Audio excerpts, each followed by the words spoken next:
बेरंग ड्रामे की अगली किस्त में आप देखेंगे कि फाखरा बेगम तो फैसला कर चुकी हैं कि वो शहरयार और आयमा की शादी करवा कर रहेंगे और इस शादी की तारीख भी रखी जा चुकी है। अब शहरयार जो अपनी माँ की धमकियों के बाद बिल आखिर मान ही जाता है, आयमा से शादी करने के लिए तैयार है।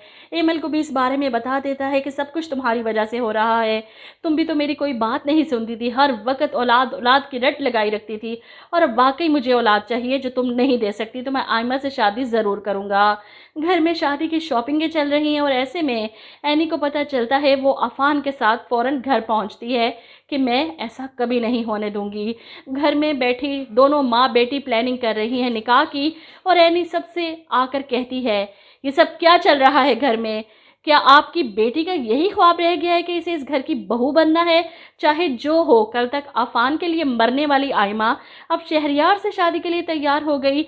वो आयमा पर तंज करती है तो जवाब में दुर्दाना बेगम कहती हैं कि हाँ, बाजी की बहू बनना मेरी बेटी का ख्वाब है और इसका ये ख्वाब ज़रूर पूरा होगा।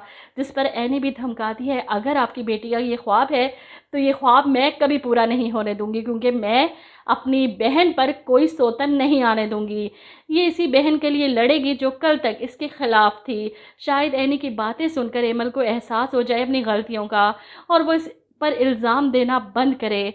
एनी और अफान मिलकर शहरयार और मम्मी पर प्रेशर डाले कि वो ये निकाह रोक दे, लेकिन फाखरा बेगम जो फैसला कर चुकी हैं इसके बाद अपने इस फैसले से पीछे नहीं हटने वाली। फिर चाहे इसके लिए इन्हें एमल और एनी दोनों को घर से क्यों ना निकालना पड़े, शहरयार और आयमा का निकाह तो होकर रहेगा।